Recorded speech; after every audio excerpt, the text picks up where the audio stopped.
খেলিব নোৱাৰাৰ কাৰণে পদত্যাগ কৰিব লাগে কাৰণ নৰেন্দ্ৰ মোদীৰ প্ৰথমটো প্ৰতিশ্ৰুতি অসমীয়া মানুহৰ প্ৰতি আছিলে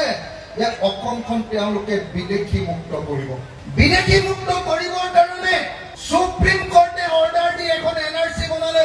প্ৰত্যেকজন অসমীয়া এতিয়া হিন্দু হওক মুছলমান হওক বহুত কষ্ট কৰি এনআৰসিৰ কাৰণে কাগজ জমা দিলে কোনোবা ইয়াৰ পৰা গৈ চৰাইদেউ ইয়াৰ পৰা সোণাৰী ইয়াৰ পৰা গৈ আমাৰ শিৱসাগৰত ইয়াৰ পৰা গৈ গোলাঘাটত তেওঁলোকে হিয়াৰিং দিলে ইয়াৰ মুছলমান মানুহ অফিচাৰ থাকে ইয়াত মুছলমান মানুহ আছে ওৰে মুছলমান মানুহে এনেই নামটো ভৰাই দিব মুছলমানৰ বুলি কৈ ইয়াৰ পৰা মানুহ নি একদম শিৱসাগৰ বা যোৰহাট বা গোলাঘাট পোৱাই দিলে গণ্ডগোল যাতে নহয় তাৰ পাছত এখন এনআৰসি ওলালে এনআৰসি খনত ক'লে যে অসমত 19 লাখ বিদেশী আছে কিন্তু তাৰে 12 লাখ হিন্দু বেংগলী মানুহ এতিয়া বিজেপিয়ে ক'লে এইখন এনআৰসি ভুৱা এনআৰসি এইখন বেয়া এনআৰসি এইখন আমি গ্ৰহণ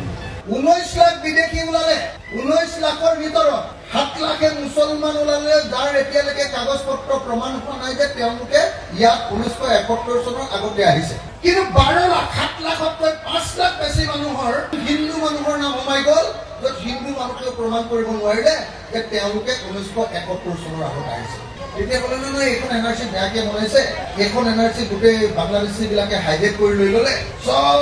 মুছলমান বিলাকে মনে মনে একদম নিজৰ হেৰিটো কাগজ পত্ৰ বিলাক মনে মনে ভৰাই দিলে এইখন এনআৰসি নালাগে নতুন এখন আমাক এনআৰসি ঠিক আছে নতুন এনআৰসি লাগে নতুন এনআৰসিখন বনোৱা তোমালোকে